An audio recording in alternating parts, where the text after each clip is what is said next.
You had certain limitations to that, right? And we'll talk about that. You also have an option of connecting over web, so you can actually go ahead and connect over web, right? So let's say when we go ahead and initiate a particular presentation, right? What are the different things that we actually look at, right? Let's say you are bringing in 5 different people and we want to have a conference or we want to have a meeting. So first thing is bringing different people together. And one of the very important pieces while you are in a conference, what used to happen before is somebody will go ahead and put you on hold, somebody will go ahead and put you on some different music, and we will keep on telling, hey, don't put us on hold or go on mute, right? This is what normally happens, because the presenter does not have the capability to control it. Now with this particular presentation on Office, on Lync 2013, you can actually mute all the participants, you can actually control them. Okay, you can mute the participant, you can record the entire meeting that you have. Another piece is, while you are actually going ahead and doing this, what is the second thing that you will need? First is bringing everybody together. Second, you need to go ahead and share the content that you have, right? Now sharing the content can be of 3 different forms. You can go ahead and share the entire desktop. That is one way of doing it. I can share the entire desktop. But there might be people who will say, why should I go ahead and share my entire desktop? Because that does not really make a sense. I do not want to show everything which is going on. So you also have an option of sharing a program or sharing a presentation. When you share a presentation that is very specific to a presentation, you can go to any location and bring it out. When you are sharing a program, it can be anything. It can be a presentation, it can be a video, it can be an Excel file, Word file, whichever file, you go ahead and share it. While you go ahead and share it with another particular person, you can actually give the control to that particular person, wherein that particular person can take the control and do the editing or give his comments, wherein you will be able to see, and other 3 participants apart from these 2 people will also be able to see. So you can choose who will go ahead and take the control. So you can keep giving control to different people. So what you are talking about is a live working on a particular file. Let's say you are working on an Excel file, which is a review which is going on in your team, and you are working on that particular file. So 5 of you are working at the same point of time at the same file, sharing that particular data. Now if you extend it, it can be, let's say, taking the RFP case, 5 people working on the same particular file at the same point of time, giving their input and creating that particular document, right, which can be live as well.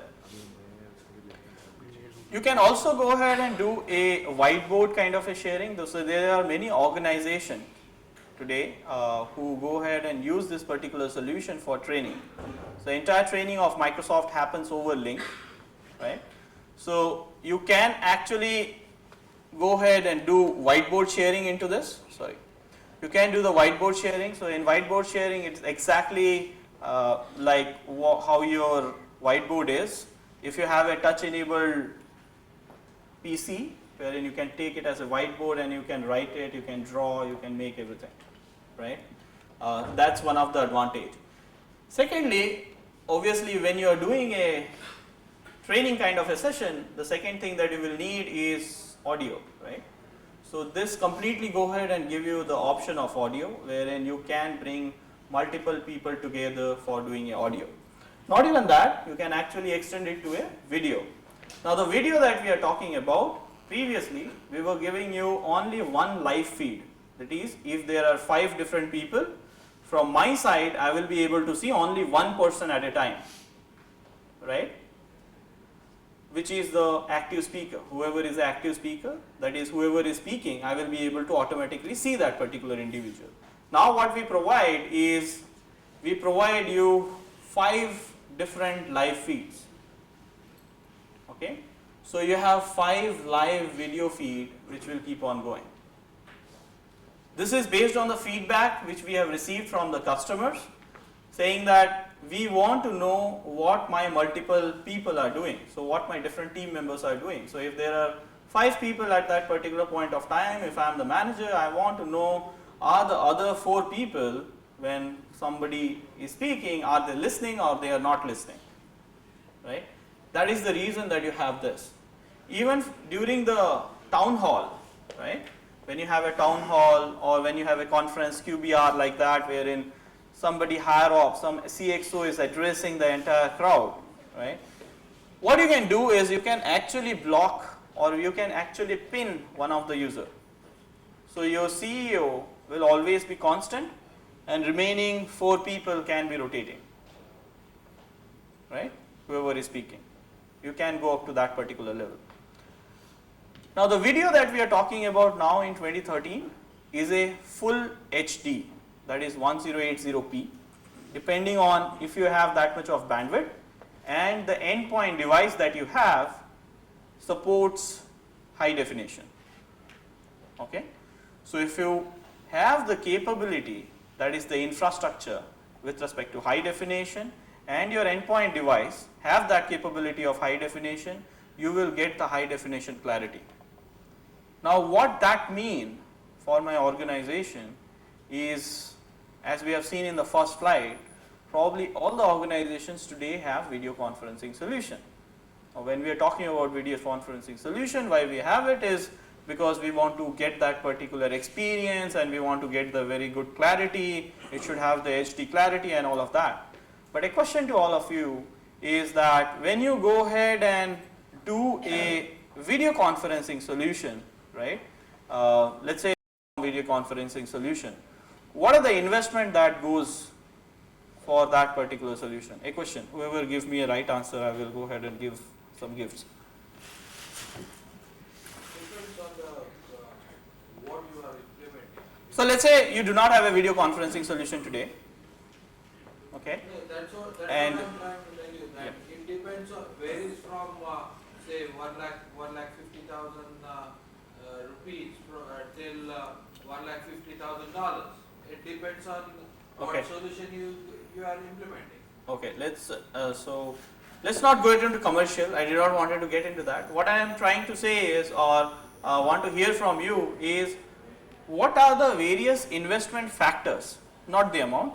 What are the various investment that I have to go ahead and do if I do not have a video conferencing solution today? Let's say I am running my business, I have a very good bandwidth, my business is working absolutely fine, I have around 500 users in my organization. Now I am thinking to introduce a video conferencing solution in my organization, very much need of different organization, right? So what are the different things that I need to go ahead and do? Dedicated bandwidth. Dedicated bandwidth, fantastic. Anything else? Bandwidth can be slack. Perfect. So I will go ahead and give it to you. Thank you very much. So two very important pieces, in fact 3. So first is you need dedicated bandwidth. When you say dedicated bandwidth, what do you exactly mean by that? When you are talking about dedicated bandwidth, you are actually laying a different infrastructure for your audio video to travel, right? When you are doing a video conferencing solution. Second, you need specific hardware device. That also signifies I need a specific room or a specific location wherein I am creating that video conferencing room and creating a video conferencing experience that I have. So what does that mean to the organization? That means cost, right? You are talking about a dedicated channel, you are talking about a dedicated bandwidth, you are talking about a dedicated place, you are talking about dedicated hardware investment that you will go ahead and do, right? Now question is, let's say I go ahead and do that and my organization says, okay, you need 10 Mbps of dedicated bandwidth for your best in class, which is HD audio video, which you will go ahead and get. Question is, how much do I really go ahead and use it? Is it getting utilized 100%? I don't believe any organization actually go ahead and use video conferencing that you have within your organization to 100% level. Normally if you go ahead and see, and as per the analysis, it is near to about max around 40% to 45%. What does that mean? I took a decision I still went ahead and deployed everything that I want, and I'm using it to the 45%. That means if you look at the half glass empty, which is I am losing out on 55% of investment that I have done. Right? Now let's look at the solution that Lync go ahead and offer you. So when you have to implement Lync, I have to create a video conferencing solution on Lync. Let's say I have taken Lync online plan. What are the investment that I have to do? License Sorry? to pay. Yeah, so which you already have. Let's say you already have the Lync online. In that case, what is the additional investment? Webcam? Nothing. Zero. So ideally it is 0, but yes, there are some few delta investment that you go ahead and do. Probably what you look at is webcam, as you are rightly talking about. You are looking at a HD video cam or a normal webcam. Now I will also come to that, a normal webcam. So you are talking about a HD video cam in case you want to go ahead and give a HD video clarity. Obviously you will go ahead and invest on that much of bandwidth, which will not be same as before because you are talking about a HD bandwidth that you have. But taking into the same scenario, let's say I have taken 10 Mbps which I dedicatedly want to go ahead and put it there, which also asks me to lay a different infrastructure. Here it does not, because it works on VoIP, voice over IP. That means, in another layman term, it uses the same infrastructure that I have laid for my business. I don't have to lay another infrastructure for the same. Alright? So how does that help? So I already have 4 Mbps bandwidth, which is for my business. I added 10 Mbps bandwidth on top of it. 45% of time I am using it for audio video. The remaining 55% of time I am not using it for my audio video. That gets utilized for my business. Right? So I get 100% utilization of the investment that I have done. Make sense? Right? For your business, you are actually, whatever you are investing, you are getting output of that. That's very important.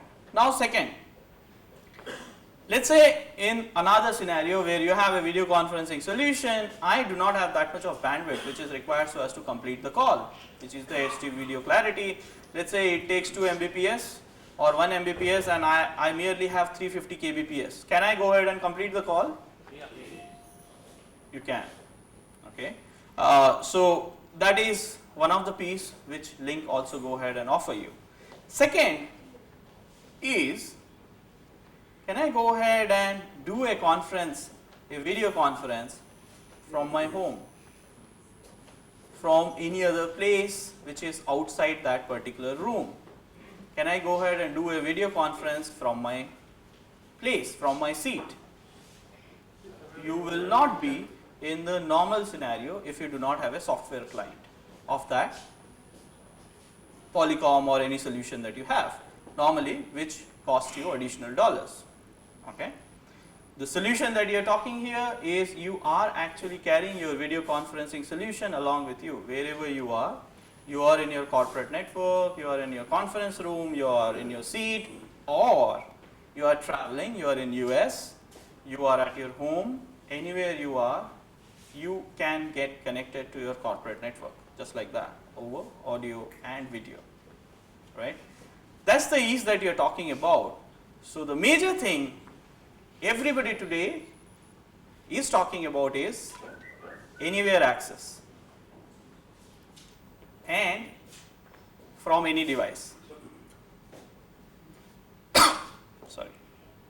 So when we are talking about that, Lync actually give you the same kind of experience across the devices. When I'm talking about the video conferencing works over my tablet, over my laptop, also over my phone, provided I have that kind of a connectivity, right? But I have that unified experience. That's the power of Lync that you're talking about. Anywhere, any device, similar experience across the devices, which I'm sure go ahead and give you much more productivity. because I really do not want to always be in the conference room or always be sitting over there and go ahead and do that particular call. We had a case in time wherein the users were a part of the UK subsidiary, okay, and they used to have reviews. So normally the UK reviews will happen at around 12 o'clock, 1 o'clock in the night, and they have to be in that particular office just to go ahead and attend that particular review. Once you go ahead and integrated that, once you have the link solution in place, it gives you the access that you can be at home and go ahead and do all the activities right from anywhere. Leave across the home, from you are at a hotel room, you are traveling, from anywhere you can go ahead and do it. The audio that we are talking about works perfectly fine even if you have a normal data card. Even if you have a normal data card, the audio absolutely works fine. Alright. So the view that we have seen here is called the gallery view, which give you the experience of a video conference. So what you have here, the gallery view, you can actually pop it out. You can pop it out and make that as a video conferencing view entirely. Okay, that's the good piece about it. The experience that we are talking about is across the devices. That is, we also have some applications that we have created on Windows. So you can have a tablet wherein you can have a different application which will keep on running always. So you have